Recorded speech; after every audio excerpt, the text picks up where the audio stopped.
Pardesi Beats.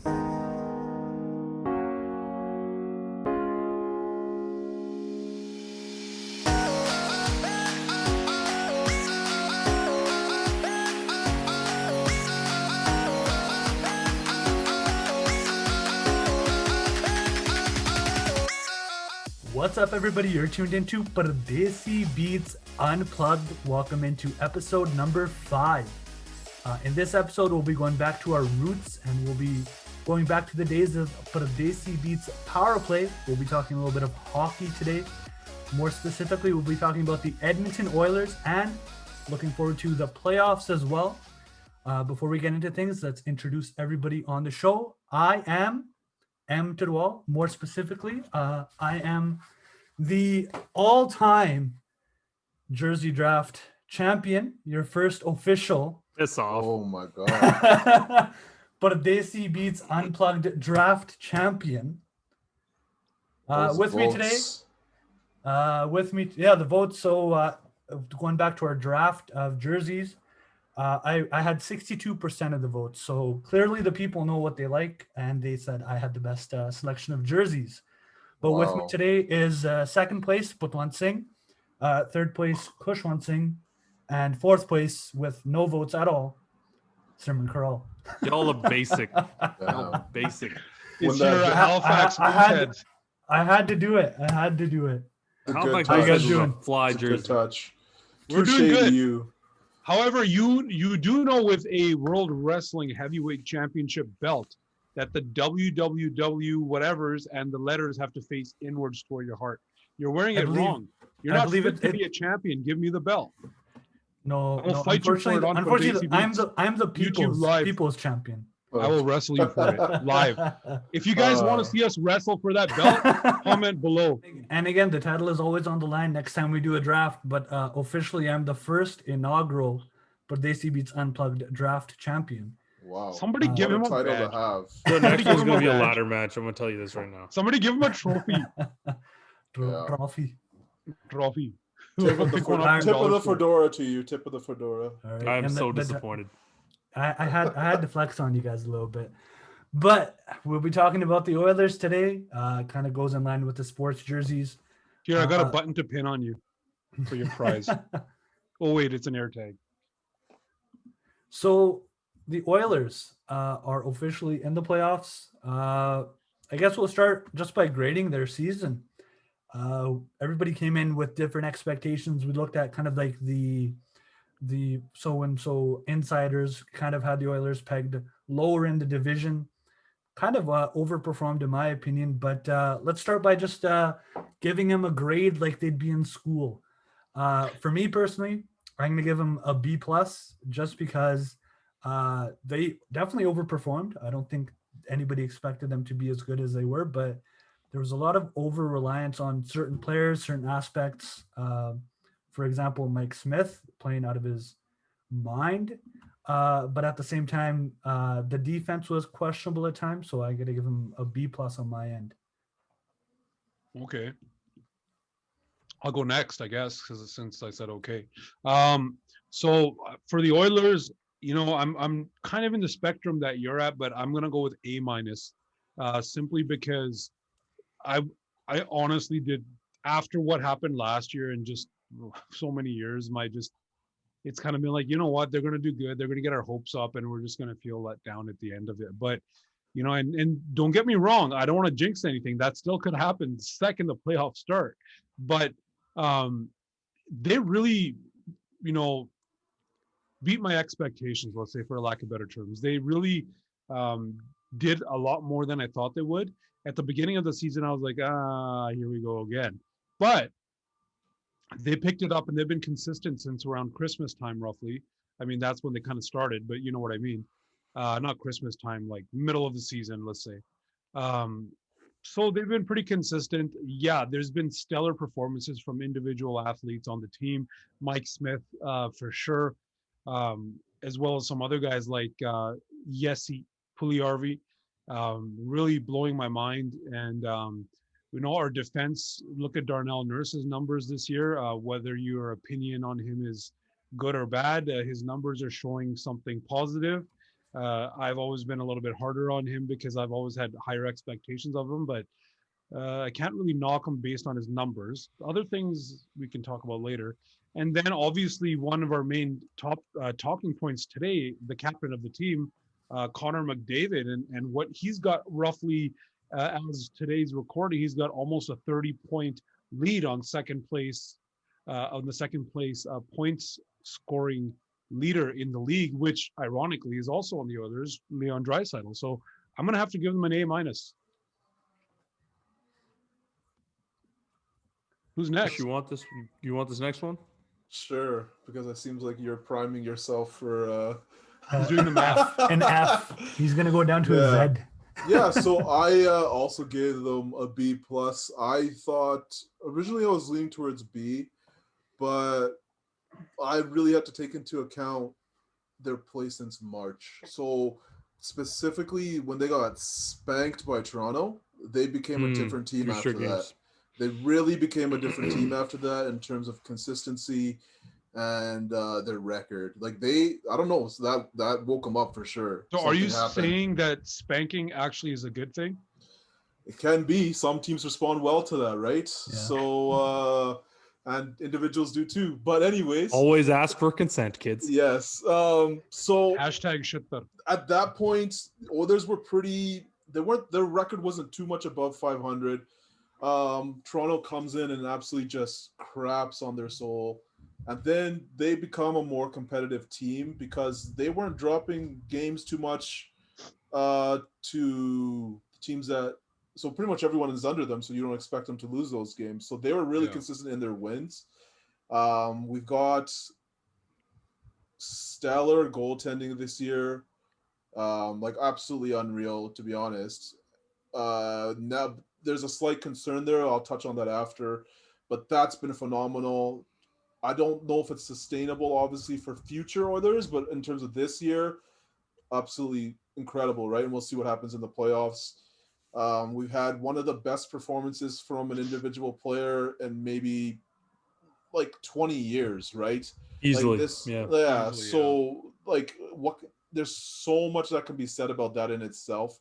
That can even just that's like an A plus, you know what I mean? So anyways, that's why I went to A- for them, because it's simply like one player, but still. Yeah, but like I'm not obviously going to focus on just Connor McDavid, which is who I'm referencing. Well, he affected the team's position. That's why I give them an A-. Yeah, I mean, he played out of his mind, and like I think he definitely kind of built to that, and that consistency was his play. Yeah. Secondary scoring at a certain point of the season was very suspect for us, and then it got better. You know, he was so good that I have Vancouver Canucks fans telling me how good McDavid is, and when that happens, you know, I mean, there's no one in their right mind who can question this guy. Shouldn't be able to, except Maple Leafs fans, but we won't talk about them. I mean, they will, but I mean, we got to give them props on Matthews. Like that's what he did is also nuts. He's a fantastic player. Yeah, like 40 goals in 49 games is quite insane. But either way, that's not even the team we're focusing on, right? Yeah. And then you have Leon sitting number 2 in points, having a great year, better than Nathan McKinnon, which was also regarded as another phenom, right? Yet, like last year he stole the shine off McDavid for sure, because his two-way play was arguably much better, right? His overall effectiveness on the ice.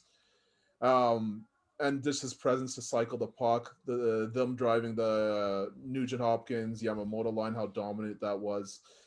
And this year, McDavid just, I don't know, man. This is honestly some iconic stuff. We might never see this again in our time of watching hockey, potentially, right? So this year is very special. The defense stepped up in certain key players this year, but there's still lots of concerns there. So for me, like that's what kind of doesn't take it to A range is that, and the backup goaltending. Koskinen did well. Then he kind of now like his confidence got shot. We played Staylock? Why? Like mismanagement in terms of Tippett and using like those other resources and kind of building their confidence. Now we have to go into the playoffs doing a one trick kind of pony thing and hope it works out, right? Yeah, we know how that goes. Yeah, We saw it last year in the play-in rounds. We saw it in Mike Smith falters- 2006. so Yeah. the good thing is there's no break. They're gonna start Koskinen. There's no aren't they? break like there was last year for us, right? Like so Smith, hopefully keeps that form, But right? I think to your point of the mismanagement, that's another reason why I think I put it at a B plus. Like, why are players like Evan Bouchard and Caleb Jones not drawing into the lineup more often when they've proven that they're good? Yeah, Why are players like Cassian getting time over certain other players? And there's some of the, and I guess with the goaltending as well. Stalock has been cleared to play for the past month, but he hasn't even gotten one game. So even if we did need him in the playoffs, it would be his first game of the year, which for a goalie is pretty significant. Like, that's a hard thing to do. Huge. Yeah. Yep. I mean, we've seen miracles with like Markkinen in the past, but like Stalock, great goalie, great Yeah. backup goalie, and I think he could have been a huge part of this team. But again, we don't know because he didn't get a chance. Yeah, and then I don't think. I mean, if it's in his control, we hope we won't, right? Which I'm fine with because of what we've gotten. Like, but we just luckily it's a shortened season, and Smith wasn't there at the start too, so he still might be fresh and not too worn out at this point, right? But we do know he has injury. Smith, Yeah, we do know he had injury issues and everything. But the other thing, like, so you're talking about management. Sorry, I'm kind of long-winded answer here, but also the kind of cool thing with Ken Holland is we definitely trashed his signings not because of the signings. Well, we did for the Smith for sure. We trashed that. But in terms of what he was doing, like the commitment and the message he was sending was like, we're just kind of putting a stop plug in here. Let's see what happens. We weren't happy about that. Like, that was pretty well documented with the conversations we had. It still is a stop play. Like, you look at next year. But but we're not focusing on that, right? We're focusing on this year. That's why I'm like changing my answers, kind of more focused on the year in review. Yeah. Because like it's worked. Like Barrie worked. Arguably defensive versus offense, and I think the offense is obviously taking a little bit more of it's a little bit more heavier, but weighs more. And then Turris didn't work out, that's for sure. Yet he continually got drawn into the lineup. Obviously worked, but like I don't know if that's a management thing. A broken clock is right twice a day. Yeah. So that's kind of my feelings. I think really good season, but really when you look at stats, they're a little bit better than middle of the pack. So I can get more into that later. So for me, I got a grade on a curve because you can't take their season out of context from the NHL, the rest of the NHL. Because, like, hey, if you just look at the circumstances around the season, you can be like, wow, they made the playoffs in a pandemic year. They did really well. Lots of individual players are hitting personal bests and league records and all this and that. But then you look at the rest of the league and you're just like, are these guys, if you break down like the echelons of the league, are these guys in the same conversation as a Vegas, Colorado, Tampa, yeah, they're on. It's just funny how Vegas is up there. Washington, Washington. I'd maybe even put Toronto in that category. But yeah, are they that kind of level of like? Well, we're the 12th in the league right now, right? Yeah, so, Cup favorite, unstoppable. I don't think they're there. And that's the only thing that would get for sure. Yeah, that's the only thing that would get them to break into that sort of. There's still like Vegas has 10 points on the Oilers, right? So you have like the most. Well, there's the most crap teams in the league, right? You got your Buffalo, like those, like New Jersey, those kind of teams, and those make up the D League, the absolute abject failures, right? They should have relegation in this league. Yeah, they should. But then you have your C teams that are like maybe squeaking into the playoffs, just out in that conversation. The Nashvilles, the Dallas, Calgary, maybe in that range. Those kinds of teams. And then you have where I think these guys are, which is a C plus B minus. And if that's being, pessimistic, then deal with There's it. only been one A grade, and that's from the most optimistic guy on the podcast. Yeah. So And so like I'm looking at these guys and I'm thinking, okay, you have McDavid giving you career year after career year after career year. You have you have a goalie that's given you have a goalie his that's best literally career. turned back time. He Yeah, literally it's his he's- best career since 2010, 2011 when and he's the Oilers 39 won a years title. old right now. Yeah, Well, so that's when Smiths on the So- Oilers have always been sort of And then you have you know you have a bunch of players on this team aside from Draisaitl that are basically also rans.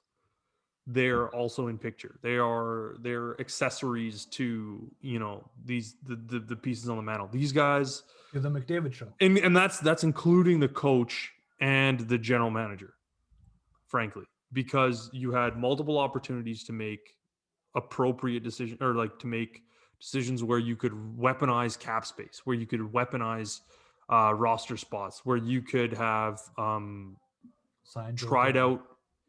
out youngsters. Yeah, you could have signed value assets, or you could have identified value better than you did.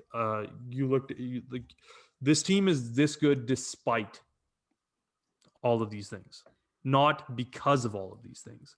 The fact So that would they signed Tyson would that Barrie. bump them, yeah, would that bump them up from a B minus to a B for you then? Because they are exceeding and kind of exceeding those expectations. No. of what we had. McDavid and Mike Smith are exceeding expectations. We talked about this at the beginning of the year. They will go as far as goaltending will take them. Yeah. And this year we were all we're not having this conversation. we were at all. all saying, "Oh, we're screwed," and we weren't planning. Look at Mike Smith's contract. Mike Smith wasn't planning on doing this, Yeah. or like the team wasn't planning on Mike Smith doing this.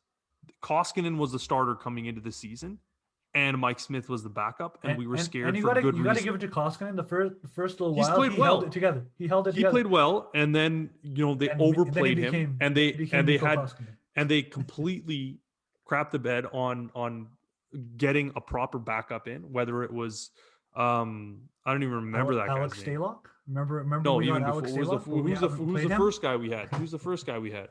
What was his Skinner? name? No, even before that. Brought him in at the beginning of the year. $750,000 contract. jeez. Forsberg. Yeah, we lost him to Carolina Peter Waivers. Forsberg. on waivers. You know, Yeah. and then the mismanagement and the fumbling. And now, yeah, we have Stalock and he's not playing. You have Koskinen, he's struggling.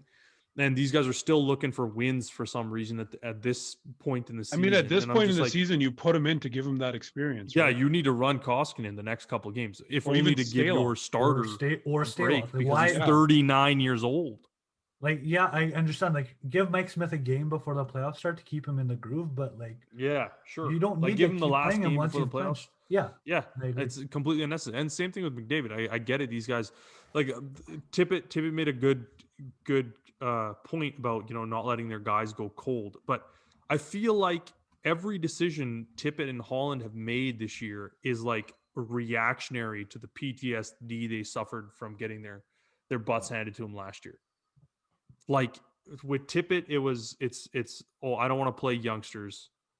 Or I don't want to Despite- not play youngsters. Well- I don't want to play Evan Bouchard. I want to defer. Despite him, like, he has not looked out of place at all. Like, there was that one game where he Yeah. made a couple of errors, but you No, you expect that from a young defenseman, anyways. Yeah, you do. And then okay, so your refusal to play Caleb Jones and instead put in Chris Russell, or you want to put in William Lagesson, or you want to put in Slater Kukuk. Slater Kukuk was getting absolutely buried at the beginning of the year for scoring Tyson chances against, Barrie. and sorry, yes, no, yeah, okay, Slater Kukuk, guys. Jesus. So you have bad guys like jokes. that. You have no like, and then you have the mixed messaging from Holland, which is like, are we a good team or not? Well, if we are, then saddle up and let's go deep. And if we're not, then why are you not weaponizing these assets? So now you've completely taken the season and sat on the fence and said, hey, I'm gonna pass the buck to next year, to this offseason. Well, that's great. But now these guys are talking about re-signing Larson and Barrie and Smith and Nuge. Okay, so what are you now? You're bringing back the same guys that you decided to sit on your hands for and say, hey, we're going to be upgrading this summer. So if you bring these guys back, what are you going to be paying them? And do you actually expect this team to get better if that's the team? Because so far, I haven't given the youngsters opportunity to grow. Nothing has really stuck out to me about this team when they've actually faced a real opponent. Yeah, I'm sorry, Winnipeg doesn't scare me. Winnipeg doesn't scare me because Blake Wheeler and Mark Scheifele are not the best players on that team. It's Nick Ehlers and he's out. And they don't have a defense since Bufflin and Trouba left. That we'll definitely talk about the playoffs. Right? But so basically, it's one line. That team has one line and a hell of a goaltender. And yeah, you can get goalied. We've seen Mike Smith do it all season long. Yeah, but Hammerlick has not been playing very well this year. But yeah, he's been struggling, especially against the Oilers. We have their number. Cool. They don't scare me. I'm not all that scared off by Montreal, to be honest. Montreal's not going to get past Toronto, though. Yeah, they have some young skill. That's great. We might get bodied by them if they end up getting past Toronto, they take second place. I don't know if Winnipeg. Winnipeg. Playoff order just set. Yep, it's done. So Winnipeg, Edmonton, Toronto. So we play Winnipeg. Yeah, and then so Toronto's your only real opposition, and that team scares me. The one thing that doesn't maybe is their goaltending. I mean, Campbell struggling, and then you have Campbell and Anderson's back. Yeah, but he's not back. Did you see him in the AHL? He was awful. But even in the way that Toronto displayed how they can just contain the Oilers. Because they have the goalie doesn't even come into play, right? Yeah, because they have 4 lines deep that can literally run our show. Yeah, and then on top of that, remember the goalies that they played 2 different goalies, and both of them got shut out. Both of them, all 3 of them actually. Exactly. So and then on top of that, not a big deal. On top of that, it was Tippett's absolute refusal to set up a system where he could actually try to evade the power for power matchups and try to get something going. Like, he did not want to stray away from McDavid-Draisaitl the whole time. And that matchup was getting killed because the rest of his team was getting killed. And that Toronto team, now they've added other assets too. There's so much more balance. You put a Foligno on that line now. Like, Foligno adds so much more to that team, especially playoff time. Yeah, I mean, like, we can talk about how, and it's a collection of flawed players. Don't get me wrong. Oh, yeah. But every team is that, and they're just working really well right now. Yeah, they're just working really well. I mean, their power play is struggling, and you can see the names on that power play, and you're just like, okay, wow, that's a power play that should be like top 5 in the league, if not top, 1 or 2. But I see that and I'm like, I don't really care about their power play because your power play opportunities in the playoffs aren't really going to be that big of a factor when it comes to games. Tippett tries to win games 3-2 or 2-1. He's thinking, okay, well, we're going to probably get a goal and they're going to get a goal. And then we're going to get a penalty and score on the power play, or we're going to get power play and score on the power play. And we're going to win this game 3-2. So as long as the rest of the lineup draws even with their rest of the lineup, McDavid and Draisaitl will come through. Well, the problem is that Toronto has been able to shut down McDavid and Draisaitl. And then what do you do? Because the rest of our lineup is not drawing even with the rest of their lineup. The difference between like a B team and a C team is that those A and B teams have at least 3 lines deep. Those A teams are 4 lines deep, sometimes 5. And when I look back at the kind of teams that have had success in the playoffs, they've been able to, and I go back to 2006. We were probably over reliant on guys like Chris Pronger playing 30 minutes a night and stuff like that, but we were still 3 to 4 lines deep. Our value contracts, Jarrett Stoll, Fernando Pisani, guys like that, were playing huge minutes for us. I so agree with that. So who do you see on this team that's a Jarrett Stoll or Fernando Pisani, a value contract? You never know though, because that's not Zach Cassian. Jar Carroll. No, because there is like sometimes like those random playoff performers. No. As well. I don't mean guys going on a heater like Fernando Pisani scoring like 14 goals in the playoffs. I mean a guy that's a value to his contract. like he's getting underpaid right now. Aside from Mike Smith, no, I would No, say but The nobody only really. player you can think of that is Puljujärvi. That's really it. Exactly. Honestly, And that's one value contract. Let's jump right into that. Like Puljujärvi, I think is one of the biggest underappreciated positives of the Oilers. Oh yeah, hugely. Coming in, there was no real expectations for him, but he, I think, has shown that he's grown playing in Finland, and he's looked like a completely different player. And I know Simran loves this. The advanced stats, his advanced stats look. I'll lovely. argue that he's the same guy that left. I'll argue that he's the same player that left. He's just literally he doesn't have the boat anchor of Milan Lucic strapped to his thigh that he has to drag around the ice all the time. I think the difference, and I'm going to do it based off the eye test alone. He's Okay. using his body. I will say that, he's physically prepared for contact. He goes into the corners and he uses it properly, and that gives the space to McDavid, or like gives the space to other players to do something with it. And that's something that I think McDavid's line really didn't have. I know Cassian was good at it for a bit, but again, Cassian's not the most consistent. Not with speed and not with skill and defensive acumen. Cassian really lacks that defensive capability. He used to have to make everything himself. Yeah. And then his hustle it's just his hustle, his work ethic, right? He's going to the puck, he's and that's the thing. Like he had that hustle. Yeah, he had that hustle and work ethic before, but he just seemed like all over the place. Like he was very like confused and like going like east west versus north south. But now there's more I guess determination. Yeah, refinement. That's like there's more direction to his game, and I think in that sense, Dave Tippett might play a good role, because it kind of gives him. I'll give them points for how they handled other teams. Other teams have really struggled this season in prioritizing playing time for their youngest players, and it was something that was a huge knock on this organization going back like 20-30 years, that their how do I say this, their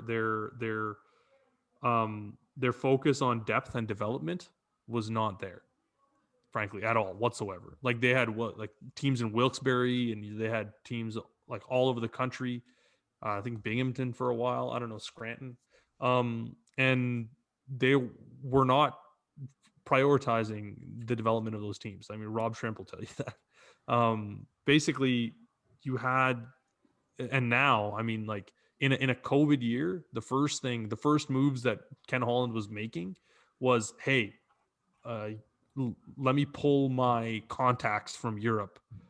Let me get playing time for Raphael Lavoie. Let me get playing time for Evan Bouchard in Europe. Let me get playing time for my young guys, wherever I can get it. Ryan McLeod, whoever. Yeah. And it was like, let's prioritize their development. And I think they've done a good job. Like if you look at now, coming into the season, I was like, why is Ryan McLeod not the third line center or fourth line center? Like, why is he not with the team? But they stuck with it. They gave him the development, and they've given him a handful of games now in April, and he's looked very good. And you can kind of see that's a very big positive into future seasons. We have a Ryan McLeod that will be that value contract in the upcoming seasons. I'm not sure. Yeah, I'm not sure. He could be molded into like. Yeah, he could be more. He looks like he has a little bit of skill to him. I don't know if he has the scoring acumen. Like the scoring is by far the most, like putting the puck in the net is the most difficult thing in the NHL. And guys that can do it get paid for it. But now the thing, like when I think of Ryan McLeod, I think of players like let's say Jordan Stahl or a Brandon Sutter. Like we've never had a centerman. Like we thought Ryan Nugent-Hopkins could be our third line centerman, shutdown guy. A player like Ryan McLeod, he was supposed to be our Joe Newendike. Like we could potentially develop him into that third line center. We already have a first and second line centerman. Yeah. Right. See, it's interesting to me, the argument for Ryan Nugent-Hopkins. I don't like that's such a tricky. Yeah, because he has that offense. Yeah. Like he has such offense. He has offensive ability, he can't drive a line by himself. At least not against other top pairing. I've heard he's pretty good with Yamamoto and Draisaitl, but I don't know. I haven't. Seen Yeah, it. I mean, as an accessory player, he's very, very good. But that's Draisaitl driving that line, and it's going to be interesting to see what those negotiations look like when it comes down to the season or the end of the season here. Like he plays so well with more like high IQ players, really. Yeah, definitely. I mean, I would have loved to have seen that line of him, Cahoon, and Puljujarvi get a little bit more time while they're giving McLeod some time somewhere else. Or like I think they were giving him time, or Yamamoto was up at the top pairing, and they gave McLeod his own line. But that was interesting to me. That was an interesting lineup. We've seen Yamamoto, Draisaitl, and Nugent Hopkins work. Yeah. That's just again and again. I don't know why he doesn't go back to that. It just doesn't make any sense. You know you need a second line. You know that line works. Let McDavid and Puljujarvi figure out their stuff. You have a shortened season to do that, and you know that second line is going to work. At the very least, at the very least, if this season ain't it for you guys, figure out what works for next season. I don't understand the approaches. The management of assets. Like again, it doesn't make any sense. At the NHL level. Jones, right? Yeah, but I think we know that's just an off-season priority now for the Oilers, right? Like it's been pretty clear. So we like those things still can be addressed after the season. At this point, it's just whatever we have to work with. Yeah, and I think another thing that we haven't really touched on, and we should definitely touch on, is the defensive scoring. Like we've talked a little bit about Darnell Nurse, and he is, as we record this podcast, second in defenseman goals scored. Yeah, he learned how to hit the net with a shot. Yeah, and I think also we should kind of give props to Tyson Barrie. He's second in D-men in all of points behind the rookie. Fox, who's having an unreal year. That kid's a Norris candidate. Right? So, and I guess coming into the season, we were expecting Barrie to light it up because, I mean, first pass to McDavid, you don't really have to do much else, right? But he's been doing well, and I think he's been doing it pretty consistently. And I think this is something Patwan can talk about, is we finally have a puck-moving defenseman. He may not necessarily be the best defensively, but he may not necessarily actually even be good at moving the puck, but he may not actually be a defenseman. He's just an extra forward, but he may not even play hockey. But now we finally have that piece that's helping from the back end, and the fans are like, oh, we should trade him. We should let him walk, and I know this is Simran's triggered already. Well, here's the thing. I'll jump in since you already referenced me. The thing is, like, anytime I've watched the Oilers growing up, they had those defensive players that could play defense, but those same players were so two-way that they could jump onto the offense. We've had Paul Coffeys and defensemen that were mostly offensive. But Visnovsky was great. He was great defensively. What are you talking about? Wonderful. No, he was. But here's the thing. Like, let's go into a guy like Roman Hammerlick. Okay. So Roman Hammerlick was on defense for the Oilers. This guy used to play defensive defense, but he can pop that puck into the back of the net when he needed to, or at least pop it up there where they can get a rebound. Well, Ryan Smith, right, at that time. So Ryan Smith would be in his office and it would go in. But those type of defensemen, because the game has changed so much, you're either a stay-at-home defenseman now, or you're an offensive defenseman. And the real great defensemen in the league right now, in my opinion, they can still do both, but their game has modified a bit. So how do we find somebody that can do that to replace somebody like Darnell Nurse? In my opinion, I'll give you an answer too, is we have to if we are trading him, let's talk about that. We have to trade him. You can't trade him now. No, but not now. But listen, if we were to trade him, we'd have to get a Darnell Nurse back. Do you get what I'm saying? So you would wonder, like, is there a point in trading him at all? Because some people still think we should trade him, but it's one of those things. I think now it's better to be safe and keep him, and then maybe find somebody who can maybe like. Wait, are you talking about trading Darnell Nurse, or are you talking about trading Tyson Barrie? I'm talking about Darnell Nurse first before I get into Barrie. Okay, that makes sense. I was like, what? Yeah. Sorry, right. my bad. Confused. No, okay. So Darnell Nurse, we're talking about him. We busted in Punjabi there, but Darnell Nurse is, I'm talking about defense in general at this moment. So Darnell Nurse right now, because he's putting up numbers, a lot of people had said to trade him and get rid of Darnell Nurse. And one of us thinks and feels that way quite strongly as well. That It's is a not dumb. me. That is a dumb move. To trade him? To trade Darnell Nurse because you I- have Tyson Berry. Well, not because, but yeah, a lot of people are saying that. I agree with you that it's a dumb move to do because we have Tyson Berry. That's not what I'm saying. I I'm have an saying a opinion lot of on people that, I are guess. saying that these players are fluky or they're streaky or they come in for a bit and then A lot of people don't like Nurse. I get what you're saying, and like Essentially, that's what I'm saying, but I don't yeah. personally have a problem with them. But my opinion on that is if we were to trade Nurse, we would have to get a Nurse back. So is there a point? No, you know what I mean? I okay. So here's the argument around and the arguments for Nurse and Barry are separate. And I'll try to outline them. Yeah, we'll go into With Barry Nurse- as well after this. So yeah, so with Darnell Nurse, here's the thing: his perceived value around the league is far greater than his actual impact on this team. He is a very good, very talented player. I'm not denigrating his performance or his capabilities. Okay. But he is limited in what he's shown. He is what he is. All right. In elevated minutes this year, he's done very well. But you have to understand that Tippett has absolutely loved what he calls a 5-man unit. That means Puljujarvi this time around, Draisaitl, McDavid, Barry, and Nurse have all been a single line that plays constantly together Yeah. this year. They've gotten the majority of their points as that 5-man unit. Okay, the only thing that changes on that 5-man unit is Puljujarvi comes off on the power play for Chason, and Barry stays out. And Nurse comes off. And Nuge comes on, right? Yeah. On the power play. So here's the thing.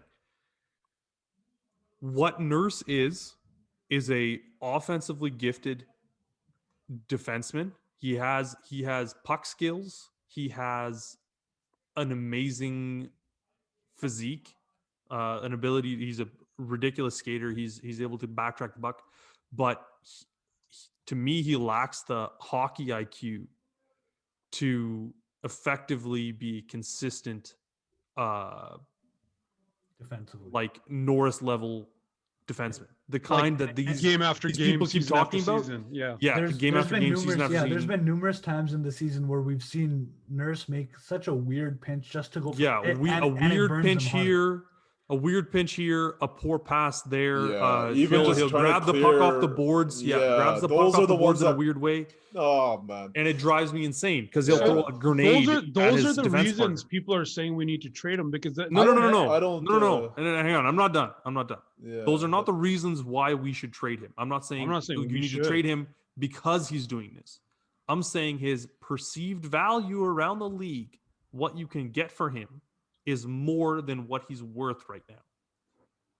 You have an That's asset exactly the point with I'm an trying to make. asset value that is very high, but his impact, everybody thinks this guy's a Norris level defenseman. We got people on the radio talking about him like he's Larry Robinson, for Christ's Yeah, sake. but if you're playing 35 minutes a game, obviously people are gonna remember you. That's just recency Yeah. bias. It's there's so many Like, he's biases playing around half the this game. game. And it doesn't help that the fact that like McDavid loves this guy because they broke into the league together and they're best buddies. Like, he's a good player. I'm not saying he's a bad player. his defensive I ability don't isn't think- at that yeah. level. I don't think based on the minutes he plays and the kind of money he's going to be demanding that he's worth that kind of emphasis on this team and that structure on this team. And I think that you can, that's an asset because that's how you need to view your players as assets. That is an asset you can weaponize. So and trade him by- for Pietrangelo or what? No, not Pietrangelo. I think you got to trade him for. That's not I think happening, what no. you need is a very, very high skill, fast, high impact forward. And the guy I was kind of thinking of was like a Nick Ehlers type, or even like a Jack Eichel. Yeah, there's Jack Eichel's a little bit more of a stretch, but when you look at their numbers, you look between Nick Ehlers and Jack Eichel. There's not a lot of difference there. Nick So then Ehlers what is are a the- very, very good defense forward. He's probably the but then- best forward Yeah. on the Winnipeg Jets. So And let's that's then- including a but then team you with look Mark at- Scheifele and Blake Wheeler. But then you look at our defense. We lose a Nurse. We're not replacing him. Yeah, so that's we do have a Broberg. We do have a Bouchard. so. we do have a but Sam. then you let's have go into Broberg, that's a- Barry then. With That's that. a lefty. Hang on. This is under the assumption. The only way I would trade Nurse is under the assumption that Oscar Klefbom comes back next year and he's 100% Oscar Klefbom. That's what complicates Not this going to issue. happen though. And that's why I would hesitate to trade Darnell Nurse. The Not issue at with this keeping point, Darnell yeah. Nurse is the amount of money that you're going to spend on him Yeah, we're kind of cripples your ability to exactly. be a good team. we're essentially. shooting ourselves in the foot in a sense if Because- we're because- spending that money. Yeah, you're going to spend that money on Connor McDavid. He's worth it. He's a value deal. He impacts the game more than what he's making. Leon Draisaitl is another guy who's impacting the game more than what he's worth. If you were to give Leon Draisaitl a new contract today, he'd be making just as much as Connor McDavid. Am I wrong?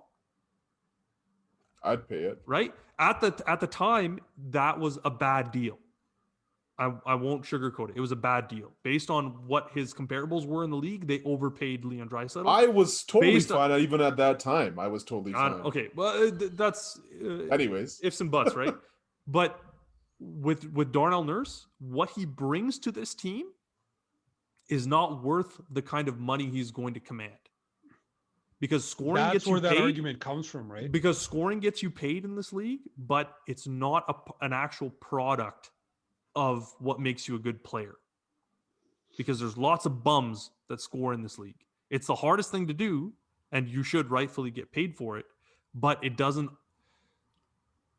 Your effect on the ice is what's more important. So what you're saying is Tyson Berry shouldn't be paid as much as he's going to be paid in the offseason. Yeah, that's what I'm saying. So when it comes to Now Tyson let's Berry, go it's to the same Barry. thing.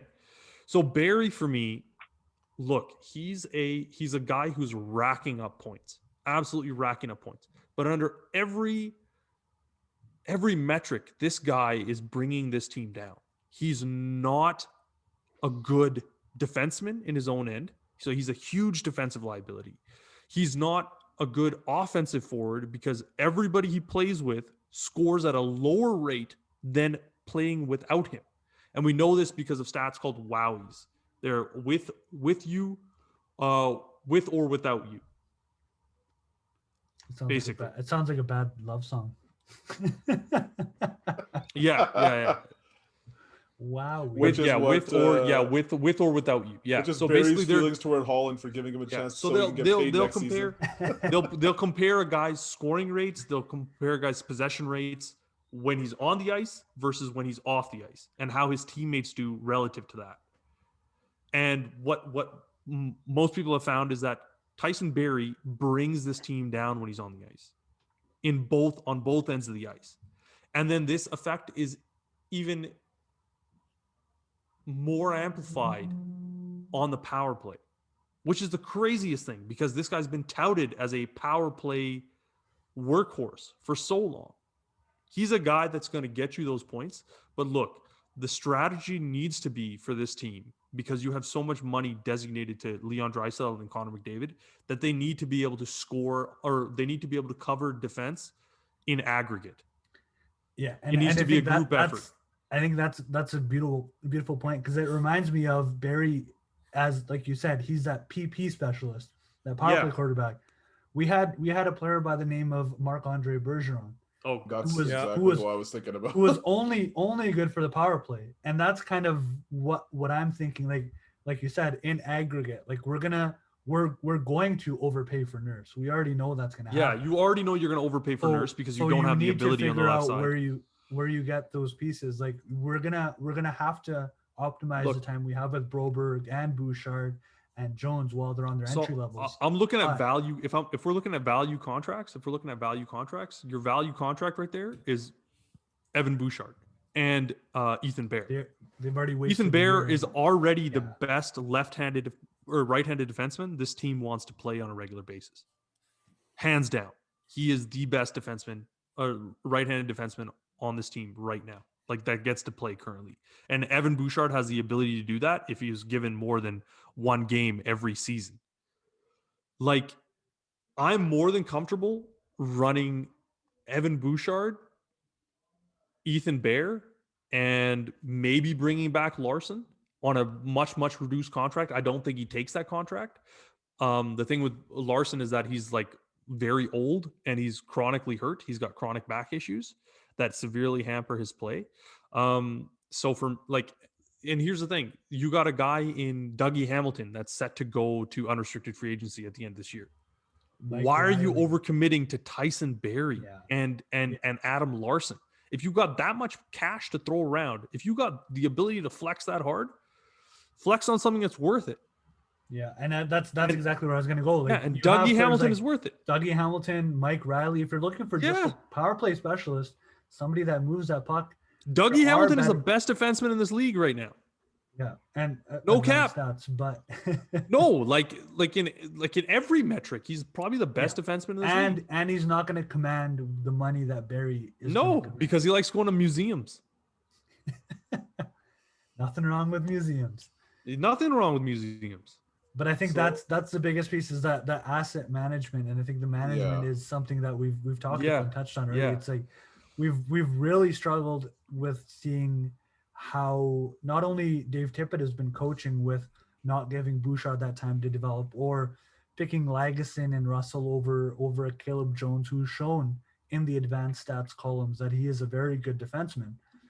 But also when we're looking at Ken Holland, like Simran said, he's not really weaponizing the assets and using, like, McDavid is putting up career numbers, generational numbers, and we're still not in the upper echelon of teams in the NHL, and that's kind of ridiculous when you think about it. It's shameful, frankly. That's the word you're looking for. It's shameful. Yeah, this team is that poorly managed.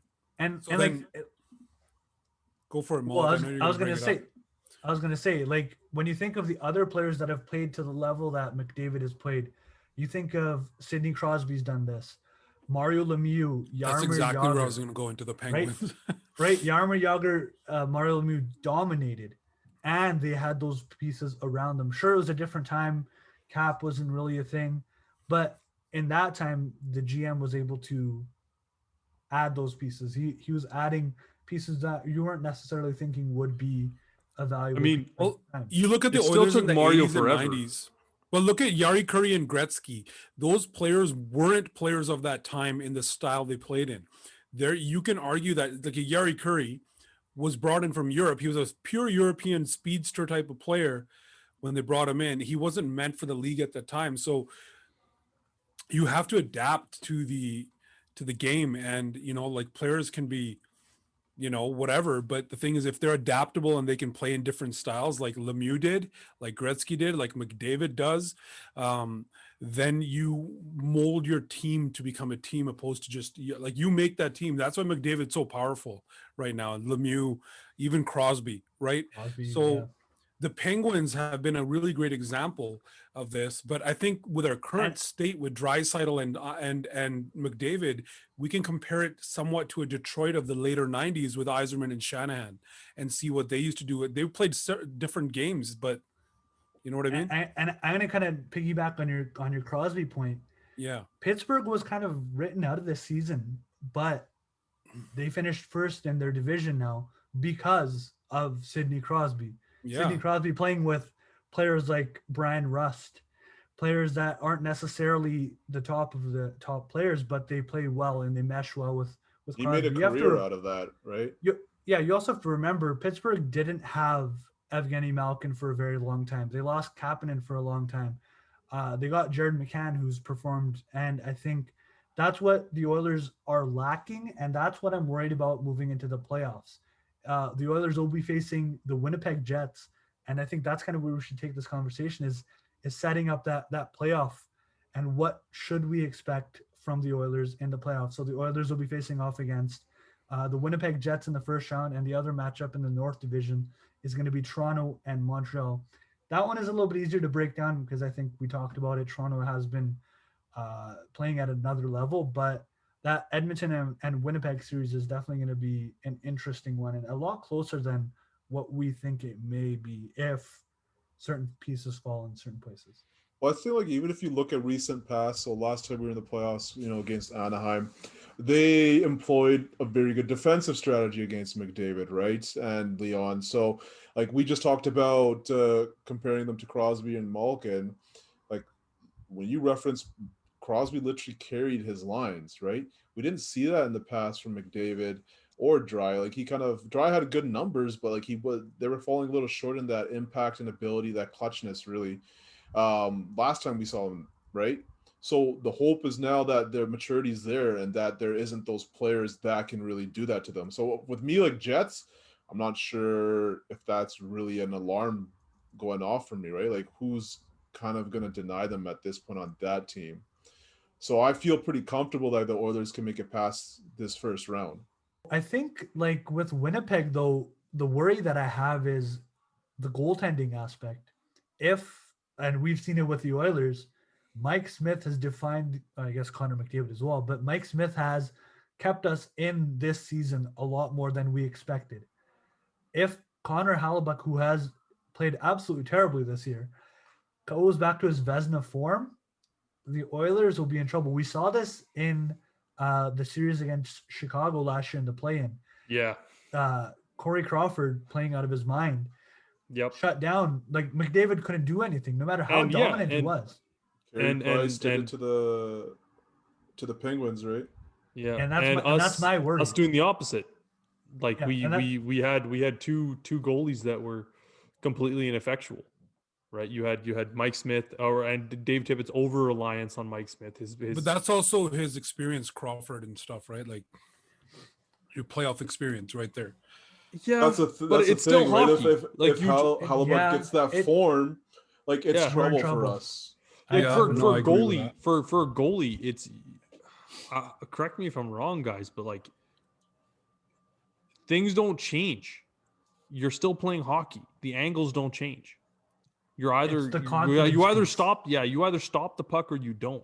I think if you don't have it, I agree with that, but the intensity and the pressure changes and the expectations change, right? But it's the level of there's a lot more on the line. Here's the thing, like you gain confidence. Mike Smith wouldn't be playing out of his mind if he didn't have the confidence. Exactly. You see Mikko Koskinen, when Mikko Koskinen gets that confidence as a goalie, like you said, he's not changing the way he's playing. Yeah. His glove is still absolutely terrible. Yeah, but he has that confidence.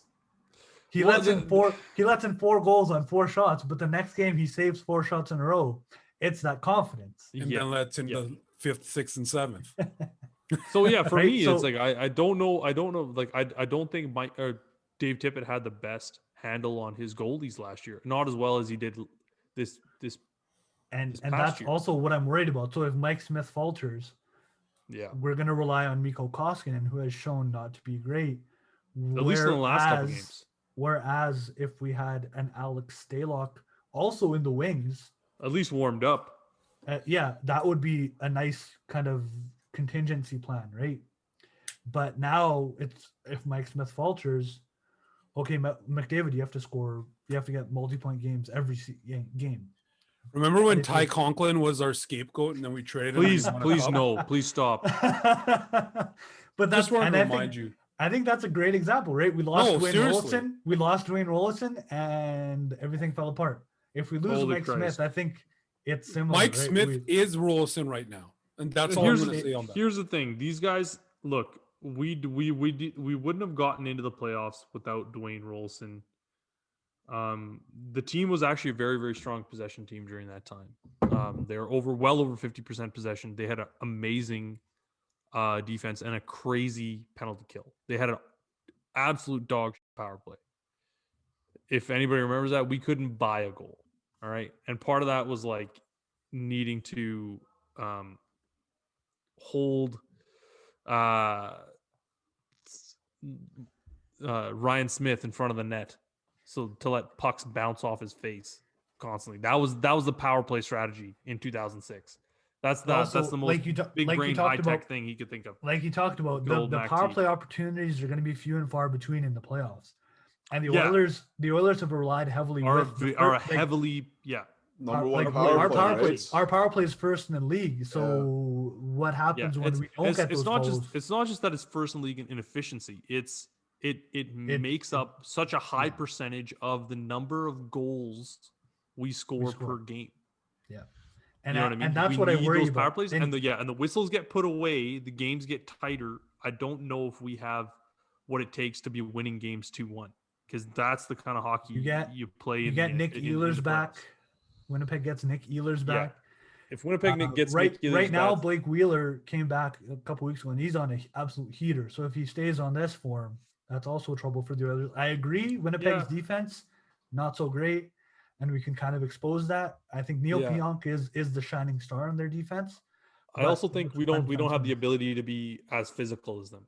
So when you want to think like, okay, which team's physicality is going to take the room, because like if you're 7-game series. If you're going to think about how whistles get put away, that kind of playing style will automatically favor the dirtier team or the tougher team, whichever you want to also call it. And I want to bring this up, Winnipeg has kind of been in the conversation of the team that should be doing well, but they've faltered every playoff. So I feel like for them as well, they have a bit of a chip on their shoulder. They've clawed their way into the playoffs. That too, but they haven't been far behind us this season too. Let's not forget that. Like where we've been below them. Well, look, they're playing the same teams we are. Yeah. They're playing That's the same the thing, teams right? we are, right? So it's not like we're not like it's a small pool to swim in.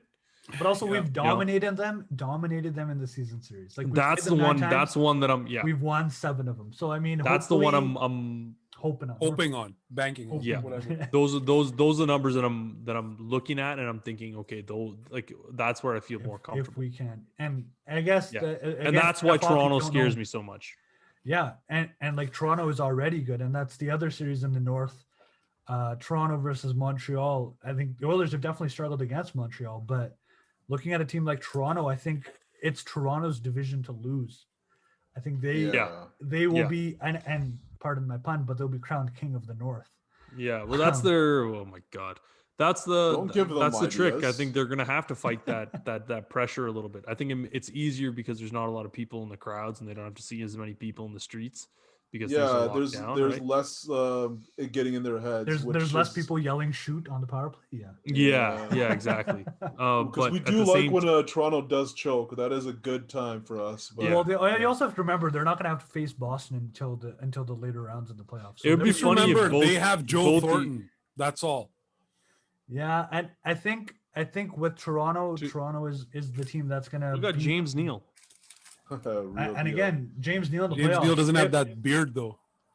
James Neal in the playoffs is something different. Hopefully, like there have been rumors that he's been struggling with COVID after effects. So hopefully he can go back into playoff form. But James Neal in the playoffs is get him the vaccine right now, just in case, and let's let him be solid. I'm pretty sure all these guys are already vaccinated. Get him his 3rd or 4th shot in there. Yeah, I think he was playing with like half a lung for most of the season. Essentially, if he does what he was brought here to do, get some goals, it'll make a big difference. Obviously, huge. That's it. Literally, have a 3rd, 4th line that's actually productive. Yeah, we definitely saw the secondary scoring show up in the regular season at times. So if we can get that, if we can get a Cahoon, we can get the Caras going, we can get Devin Shore, who's surprisingly has been a nice 4th line pickup. If we get those pieces kind of chipping in if McDavid and Draisaitl get shut down by a Toronto or a Winnipeg defense, it's going to happen inevitably. We can make it to the 2nd round, and it's going to happen there. If not, can separate the threats. But I don't know if it's the time to do that since that hasn't been the norm. The biggest trick for me. Don't put a line together that's worked in the past. I agree with Kush. The biggest X factor in these scenarios is Dave Tippett. Whether or not he'll wake up, because his overemphasis on Mike Smith, stubbornness to change, and then his stubbornness to change is the biggest thing. Why is Chase still on the first power play? Yeah, makes no sense. His dependency on like guys like Devin Shore, who's okay, fine, great on the power play, but literally is a possession suck everywhere else, over a guy like Tyler Ennis, who's for some reason been on waivers this year, who finally drew back into the lineup recently, and I think he was great for us. They took him right back out last year. Doesn't make sense. Yeah, And it's I think completely that's clueless. probably, I guess, Local that's, Edmonton kid. I think that's the biggest thing. It's Tippett's stubbornness. We saw it in the last year's playing as well, and that's kind of what could possibly shoot the Oilers in the foot. Yeah, The over reliance or the stubbornness to It's just change really a lack of coaching, right? it's not the fourth not- line that's going to win you a game, but it'll definitely be a fourth line that'll lose you one. costs you the game. Yeah, I think that's a great way to put You it. know, that's the way we got to look at it. Is just like it's very easy for like, and if this is the style of like game you're going to be playing, where you're going to top load your lineup, and then you're going to hope that the rest of your lineup saws you off. need that bottom six. Yeah, You saws need off that to bottom even, six to be strong. right, with other teams. It may not be a problem with Winnipeg because they do the same thing because that's all they got, and our top end skill happens to be better than their top end skill on most nights, and our goalie is able to make better stops than their goalie. But when it comes to teams like Toronto, when it's going to be We're the in battle trouble. for the battle of the bastards, if you want to make another Game of Thrones reference, you're gonna have issues when it comes down to line 2, 3, and 4. And then you look at those defensive pairings, because Jake Muzzin and Morgan Riley together are a hell of a lot better, let me tell you, than Darnell Nurse and Tyson Berry. No matter how many goals Tyson Berry and Darnell Nurse are putting up. And there's cup experience with one of those guys. Yeah, which is, I don't know how much it'll play into the first round, but as you get deeper into the playoffs, As you get I mean, if deeper, we yeah. see them, it's gonna play in because oh yeah, because you're Yeah, gonna it'll be know a guy something. like Jake Muzzin is gonna know where to hit Yeah. somebody or how to hurt somebody without getting a call. a Nick those Foligno, a whistles Joe are gonna get put away. Thornton, yeah, and like those players, and it's with the veterans. Like Joe Thornton Yeah, can be a dirty player if he wants to be because he knows how to do it. dude. yeah, he knows how to. we and you know what? we didn't even Guys we like didn't that even get mention Simmons. yeah, guys like that get the benefit of the doubt from the referees. I mean, we saw Corey Perry, like and the referees. Hey, what would I have said to Corey though? It's stuff like that. You know what I mean? Yeah. Whereas Zach Cassian is gonna have all I eyes hope on it. I hope Zach Cassian doesn't draw into the lineup, but Yeah. we'll talk about that. He's one of those players though that like if he has his head on straight during the games and he hasn't shown it at all this year, though. Like You know what? I know he hasn't he's- shown it, don't get me wrong, but all. if he At has the all. potential though. You know what? That Zach Cassian is one player where the eye test and the stats don't line up. That playoff run that got him this beautiful contract that he's working with right now. Yeah. He was the worst player on the team during that playoff run. It's just and He was a hits huge and possession drawing it black into hole, and energy, yeah. but I don't know. It's like But he's going to be Cap- used to wear down the other team. That's what he's Yeah, gonna be but I you don't can't. know, but what's you're the not point gonna at this wear point, right? down Like, a team like Yeah. that. yeah, we have other players to do that, right? Like Yeah. the myth of wearing down a team with a forecheck is like, oh, you take a hit, okay? You tell me it's a myth. no, that's fine. But if you're But gonna so wear I if think you're the gonna diff- wear down a team, It's just pressure, It's right? a So it's a it's seven-game how they series, react right? as Yeah. well. yeah. But Yeah. And I don't think And Cassian adjustments, brings obviously. anything to the table that any other of the players that we have already in the lineup. yeah, it's not. Yeah. He's nothing special because you know Offensive, when those like, turnovers the reason why happen- he got those opportunities was because his offensive ability was a little bit complimentary to like McDavid or whatever, right? yeah, he was So- but that's He's done that all I think he was a his top whole 10 career, pick. though. He's done that his whole career. Memorial Cup with Taylor Hall. yeah. He's played with the Sedins. Then he gets paired with McDavid. Like he's shown those flashes because he's been given those opportunities. But this year we've seen him absolutely be invisible. And who knows, like, because we've definitely seen him take some undisciplined penalties before in Sure. what we thought was costly moments. So we don't know if that could be a side we get if he is inserted, and he might be. Toronto traded away a much better player in Nazem Kadri because he was undisciplined in the playoffs, got himself suspended. But A he's much better, much more effective player in Nazem Kadri. yeah. And I He's look looked- at the he's looked kind of beautiful to leash Colorado. I look at the kind of leash that Zach Cassian has gotten with this organization. Well, at least under other regimes. I know Dave I feel like Tippett's been a little Tippett's the same. poignant. Yeah, well, I don't know. I mean, he made those comments, and then Zach Cassian went and broke his hand over a guy's helmet that very same game, or the very next game. He said, "Hey, he needs to get out there, getting more involved and stuff." called out Zach Cassian after a question. It was prompted. But then Zach Cassian right away went out the next game and literally hurt himself, and then came back the game after that, laid a hit on somebody, and then he was out for the season with, I don't know, a lower body injury or something, whatever they're saying nowadays, which is, as an aside, is a terrible policy by the NHL to allow teams to undisclose injuries or not disclose injuries, I should say. So let's take some time and look at kind of the other teams also. So a lot of the playoff matchups have been defined. We've talked a lot about the North. We've talked a lot about even on Pardesi Beats Power Play, we talked a lot about the Oilers. So aside from Toronto, Edmonton, Winnipeg, and Montreal being the teams in the North, we have a Carolina-Nashville matchup. The Banjo Bowl. The Banjo Bowl. Florida, Tampa Bay, which I think is going to be an unreal series. Pittsburgh Islanders, and then we have Washington and Boston. Those are all confirmed. And then we have the other division, which is still battling, which is still very tight. We have Vegas, Colorado, Minnesota, and St. Louis squeaking in by the hair on their chin.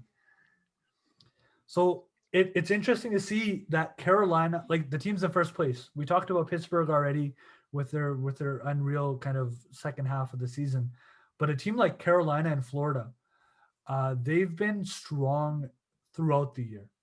They've found ways to win with and without pieces in their lineup. Specifically, if you look at Carolina, they lost Peter Mrazek for quite a bit of the year. Reimer stepped up. They had that other goalie with a really long last name that I'm not even going to attempt to pronounce. Yeah, we're not going to go there. He stepped up as well. But then you have pieces like Trocheck that also stepped in and fit in very well after being traded last year and struggling a little bit. Man, Florida is a bunch of dummies. But then you look at Florida and how they started with Keith Yandel likely going to be scratched, and Keith Yandel had an unreal season. I think that had more to do with their situation regarding COVID but also, than yeah, it did but have then, to do but then with, you also, Keith Yandel's play. Now you add Sam Bennett, who's looked unreal after the trade deadline going. He's on a bit of a PDO heater. But that's the thing. That's what you need. Yeah, you need that. You need that. Some Anthony guys Duclair, he's lucky. looked real good. Anybody who's ever watched he's legitimately the good. Ranch, Sam Bennett, shout out. You guys know what I'm talking about. Anyways, Carter Verhaeghe, who came over Verhaeghe's from Tampa, unreal. he's absolutely litting it up, and he's back from his injury now. So I think Florida and Tampa is going to be the series to watch because it's just a lot of firepower. Yeah. And goaltending wise, they're pretty interesting because with Florida, they don't necessarily have that number one. Dreger's played well. Spencer Knight has played well. Bobrovsky's hot and cold. On the other end, Vasilevsky has been struggling the past few games as well. So it'll be interesting to see that series. I think that for me is going to be the most, aside from the Boston-Washington series, obviously, because I have a little bit of bias in that one. But that Boston, series itself. Homer. Yeah, Dude, that's a good one that because series like Tampa, Carolina, and Florida, they pretty much ran that div. And so, like, when you have, I mean, two of them were going head to head, it's going to be fun. Like, also, Tampa remember, had like, the edge a lot. Dallas didn't make the playoffs. Dallas was in the Stanley Cup Finals last year. I mean, they're just a complete anomaly altogether. I this think whole season. I think it's just goaltending for them, right? Wasn't it? Yeah. I think their star players are regressing too. Yeah, a little bit. Roope Hintz. They've got some real Miro Heiskanen. They had some good young guys, but then their old Yeah. prime are kind of regressed. Honestly, so Jamie Benn kind of heated up when he needed to. So the last month he's played great, but the rest of the season he was absolutely trash. I wish we had a chance to get him on the Oilers, and I wish we did. What, Jamie Benn? Yeah, I think it was a season or two ago that he was open to. I don't know. But I got a question. Is Montreal going to be playing Toronto then if Edmonton's playing Winnipeg? Yep. That's going to be a series, man. That's going to be a wild series. It's going to be done in 4 games. Don't worry. No. You don't have to worry about Montreal. No, man. I think Montreal's probably going to get spanked.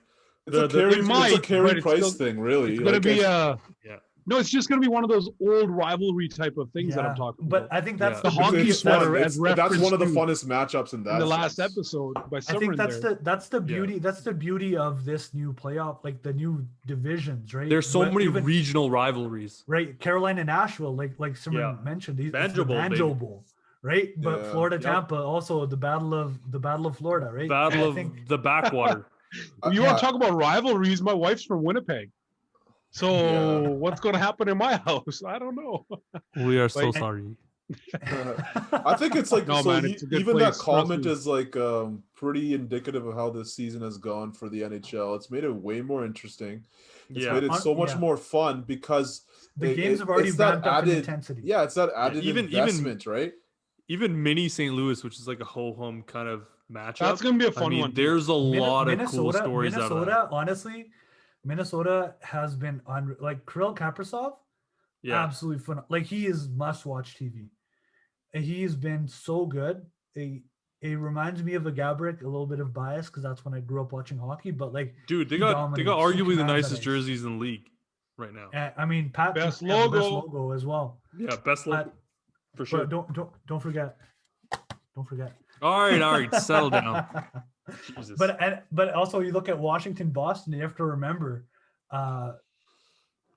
Zdeno Chara Chara is no longer a storyline, Boston. yeah, Player. he's no So longer. that's an Bruin, interesting which is storyline Going to as be well. pretty Let's see interesting. what Marchand and him get up to. You know what? And that's the thing. The regular season, like Chara and Marchand went at it. Like Bergeron had to step in and stop Chara from absolutely murdering Marchand. Yeah. So like imagine a Tom Wilson in that series. You have a player like Taylor Hall who has looked absolutely phenomenal in Boston, yeah, he's on fire. They're a whole different team with Taylor Hall. right? I And told you yeah. he's going to Even- change that team. even, Oh, yeah, even we Curtis all knew Lazar. Curtis Lazar has stepped up and Dude, he's he was drafted in the first round, which he shouldn't have been. There's a lot of dummies that were saying, Oil hey, Kings Lazar, bias. McDavid, or Eichel.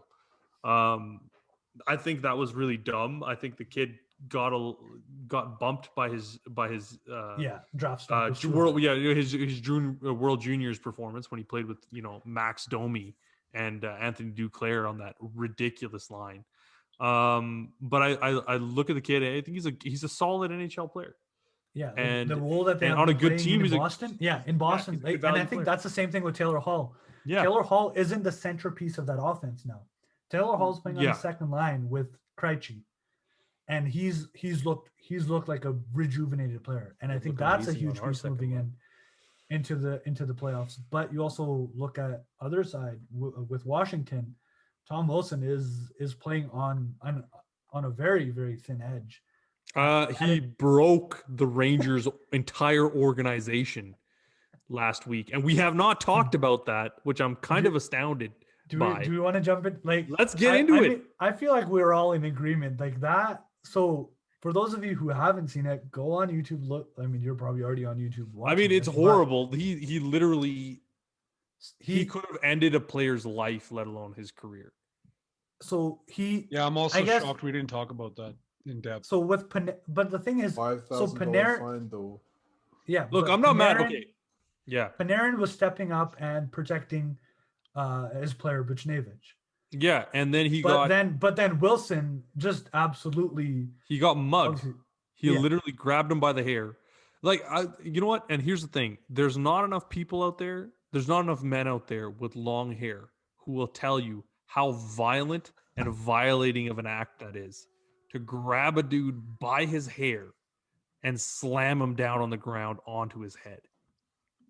And I think 3 out of 4 of us will tell you that was disgusting.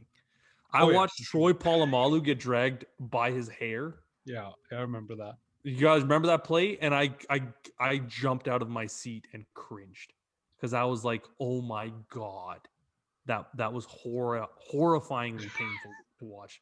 Like the whiplash, the whole, it sent such visceral shivers Oh down my my spine. It was gosh. wild. But I'll tell you something. And this is important. I'm not mad at Tom Wilson. Tom Wilson is a creation of this league. He is an animal bred of this culture. to be mad at Tom Wilson for doing what Tom Wilson has done and what Tom Wilson has profited off of doing. He's a creature of Gary He's Bettman. been, he's a lab grown thing from this league. Realistically, you're if you're gonna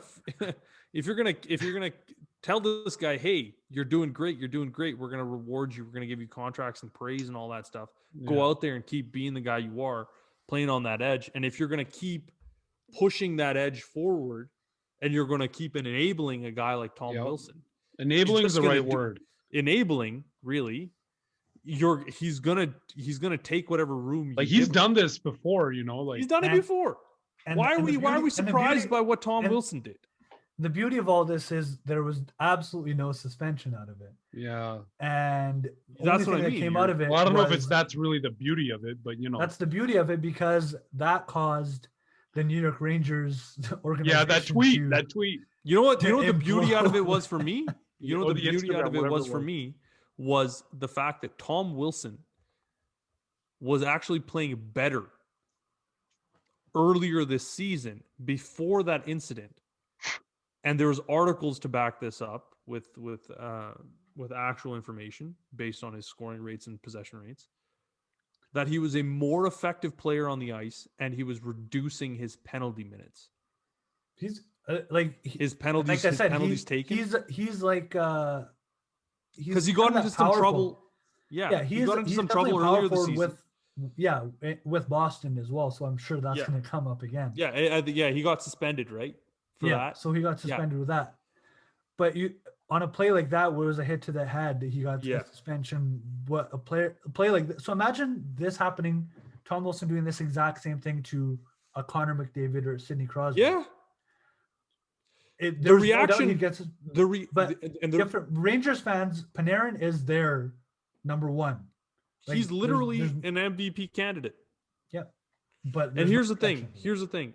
The dialogue around this from everybody in the league was, or from what I should say, mainstream media was, the Rangers are built too soft. They had goddamn Mark Messier up there being like, I wouldn't have let that happen. There's things. Okay, they're Mark Messier. The Vancouver Canucks fans know what kind of leadership you provided. Piss off with that garbage. You know what? I just followed him on Instagram today too. What I like about this is the Rangers came out and said that it was an absolute atrocity that there was no suspension. They went after the league. And good for them, right? Yeah. And the Rangers ownership has that kind of money, has that kind of clout to say that. And they got a $250,000 fine, which is they're the number one they're the breadwinner for the NHL. So and they said, no, we're not going to take this. So I'm guessing George Peros probably gets bumped out of his role this summer. Probably not into anything. Well, I'm sure he'll still keep of a downgrade. The NHL, he'll be working for the NHL in some capacity, but he probably won't be working for Department of Player Safety. That being said, I thought what Davidson and their general manager, I don't even remember the guy's name, what they did was pretty shameful.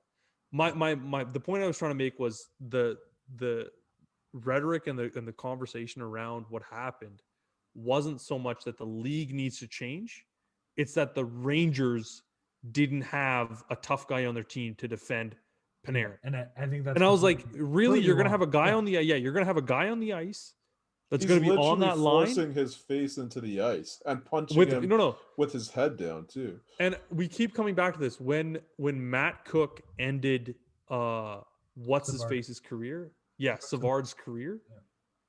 Milan Lucic was standing next to him. And Zdeno Chara was on the ice. This kind of thing doesn't stop players that do that. But then we saw it the next game with the 100 penalty minutes in the first period. That's not. It doesn't stop. And then that got Buchnevich suspended. A suspension. Which is hilarious because Buchnevich is the one. He was the victim that started all this because he was down on the ice and Tom Wilson is feeding him sucker punches. And that's what prompted Panarin in the first place to go after Tom Wilson. Well, But he's here's the digging thing. his head in. Yeah, like come on, man. He has his stick across the guy's neck, shoving his face into the ice. And like I said again, I'm not surprised by Tom Wilson. I'm not surprised by Tom Wilson. I'm not like Tom Wilson is what Tom Wilson is. He's a creature of this league. He's a product of this league's inability or lack of desire to change. And it goes from the it goes from the consistency as well. Yeah, like we it goes saw from the ownership. After, And the GMs and everybody, and when they had Brendan Shanahan, you knew what was gonna go down. And there was since the lawsuits and we now know after the emails were released from that lawsuit, how progressive Brendan Shanahan really was about player safety compared to guys like Colin Campbell. And really, that's the person you would blame in this situation is Colin Campbell. It's not even George Peros. It's Colin Campbell. George Peros is the guy who owns a clothing company whose slogan is "Make hockey violent again." And you put him in charge of player safety. You let the fox into the hen house. And you expected to have chickens the next morning. You know what I mean? You expected eggs the next morning. You like touche. Colin Campbell is the guy to blame in this scenario. But here's the thing. The league's ownership believes that this is what people want to watch. This is hockey. And I got to tell you, it's really not. It's really not. You don't get fans. I'm going to bring it back to I'm going to bring it back to playoff hockey. When we think of playoff hockey, we think of intensity. We think of close matchups. It's very rare that guys fight. Exactly. We don't necessarily see the fighting aspect. And I think that's kind of that's where that miscommunication is. Oh, they want fighting. That's entertainment. It's not that. It's the intensity. It's the high scoring, high hitting games that we see in playoffs that we are most excited about. And that's kind of what I think is the issue here. I'll make one last point about this, and then I guess we'll try to put it to bed because I'm way too fired up right now. But the NBA so the fifth episode in a row that Simran's been triggered again. Anyways, you look at the NBA pre-2004, and you look at the kind of play that existed back then. If you're really understood the sport, you'll see that it was violent. It was very, very brutal. We had fights like Alonzo Mourning and Ron Artest. You had Dallas, man. You had guys like Ben and Rasheed Wallace just murdering guys in the paint. And I was a fan of that kind of basketball. I really loved it. But I look at the kind of success that this sport has had, or the NBA has had, and they were pretty close for a long time in revenue, the NBA and the NHL, which is why I bring them up as comparables. Yeah, and especially in the 90s. But I watched Steve Nash just bleed from his face like every night in the playoffs, or like I watched major players go down to injury and things like that. Dirk Nowitzki and Kobe Bryant and just players that weren't given an opportunity to showcase their talent. And now you might say that there's maybe an overcorrection in basketball where players maybe star players are given too much of leeway in regard to that, where there really isn't a lot of defense. But let me tell you something. The league is a lot better now. Sex sells, baby, and scoring is sexy. That's it. You're gonna see people stay for the freak show, for the spectacle, for the highlight package. You might get someone to tune into that game, that single game, Rangers Washington matchup. But McDavid is going to sell the game, and Sidney Crosby Panarin are what's going to sell this game long. But I think that's where the NHL kind of struggles, is where the NBA was able to correct, and to an extent it's overcorrected. The NHL is really struggling with finding that identity and what that balance is between. There's going to be fighting, no doubt. People's tempers flare, but where's that balance? And I think that's really the NHL has struggled with that for so many years. That being said, I look at other teams, or I look at other leagues, and I think to myself that the NHL is not a league that's willing to make the necessary changes. They are far too short-sighted, and I think that comes down to their ownership. Yeah, it's the evolution of the game. You've seen the players now, from the Gretzky era to the McDavid era. They've turned into specimens. Like McDavid and all these guys are fitness and like imagine somebody doing that to LeBron James. Yeah, and you wouldn't see it. The global brand that is LeBron James. Imagine someone doing that in this day and age, grabbing like literally playing for the LA Lakers, like the biggest franchise in the NBA, grabbing him and slamming his head down onto the court, like someone might have done back in like 98. You know, and that stuff was allowed to like happen with stuff was allowed to happen back in that time with But at that time, you know, fights were a lot more respectful too. Like there was mutual respect between the fighters. They weren't different than now. There was Donald Brashear stick swinging incidents. I'm talking about before that, dude. I'm older than. Remember, I'm an old man. No. They were not respectful. You had Bill Guerin almost get charged for swinging his stick at a player in his own training camp. On my team. People don't remember that. People don't remember that. I remember. Twice. once in training camp and once in a game. We had players getting hacked left and right. It was called the dead puck era for a reason. It was a literal low of the NHL. Not only with sports, but that was society at that time too. Like we look at some things that we did back in the days. Like we're like, why? Sure, yeah, it's difficult. It's difficult to look at it with that kind of a brush, but to look at what we did back then with all of society has progressed, I guess, not just except the NHL. Well, I think you reach a point where you're mature as an individual to realize, like, why do I want to see this human being getting injured? Potentially harming themselves and losing their ability to do what they love, whatever it is, right? It just makes no sense logically. Yeah, and there's going to be people on the internet calling us and being like, "Oh, you guys are feminizing the sport. It's hockey. It's a contact sport." Blah, blah, blah. Yeah, Look at this. Say anything about hitting? We're talking about just I ain't saying nothing about hitting. Yeah. That's the point, though. Playoff hockey is probably the most exciting, and I've said this many times in different. But I think that's because of the stakes. It's not even the stakes; it's the intensity. I think, right? Even if you look at baseball. Baseball is probably, if you watch a regular season, you're not going to watch all 9 innings. But if you watch a playoff series, you're into it. Yeah. But dude, look at Olympic hockey. You don't have the same kind of physical play whatsoever, but the intensity is there. You don't need the physical play for hockey to be good. For hockey to be watchable. But this is like a thing of an intent, right? When you see Wilson doing that, you know what his intent is. Yeah, you know his intent. He has that history. Like, why are you not shutting it down? And I'm not surprised by Wilson. Yeah, like if you get somebody, here's the point. Something happens and you get up and you're like, okay, cool, it's different. I'll give you a point. A couple days later, Gostisbehere, I think it was Gostisbehere on Philadelphia. He got a 2-game suspension for cross-checking guy after he scored an empty net goal. There was intent. There's a suspension. That is how it should be. You know Wilson's intent. Why was there no suspension?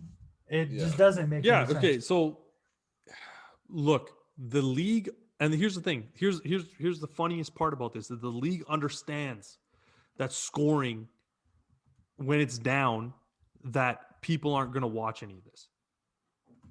That they're manufacturing a boring league with reduced scoring. They made efforts to change goalie pads, which were, albeit in some cases, very ridiculous, but they made a concerted effort to reduce that. Like they were on the right track in 2004. They made penalties. They actually, it wasn't even that they made new penalties, is that they just called the rule book as it was. Yeah. And you had an elevated number of penalties, but they went down because players learned.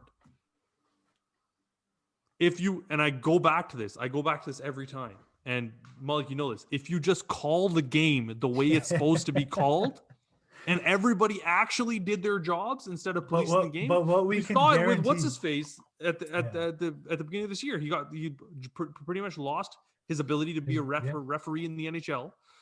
Yeah, the hot mic incident. I'm trying to give Nashville a penalty there or whatever. Yeah, and he lost his. They quietly brushed him into retirement. He wasn't even losing his job, so he's still keeping his pension. Tim Peel. Yeah. And the reason why is because the league wanted that, and it was just that he got caught. That was the problem. Yeah, I think the league is going to see some serious problems with ESPN and stuff, and when they're on the front page, or the front of all the highlight reels on ESPN this year, or coming up, that they're going to see a lot more questions about that. When people get into betting and stuff like that, and when there's more serious money coming in from that, there's going to be a more serious desire to change officiating in the NHL. And one thing we can guarantee is that playoff hockey, the whistles get put away. So yeah, the playoffs will officially start this weekend. We'll definitely do a breakdown of the playoff series in our next episode. But for now, let's let Simon have some water, take a breather, because he's definitely triggered. His H2O. Call the game. Just call the game like it's supposed to be called. Not that hard. So with that, we will wrap up the episode. Sorry, Pat, I scared your kid. Yeah, I noticed. Make sure you follow us on all social media. You can follow us at Pardesi_Beats on Instagram and Twitter. Make sure you subscribe to the channel, like the video. Make sure you tell a friend. Pardesi Beats is back, and we're back every week. You can also find us on all major platforms for podcasts: Apple Music, Spotify, Audible, Google Play as well. Make sure you give us a 5-star rating, and also tell your friends. 5 stars. 5 stars. Episode 5, give us 5 stars. Pardesi Beats Unplugged. Respectful intent. Fuck time. Pull the plug out now. Respectful.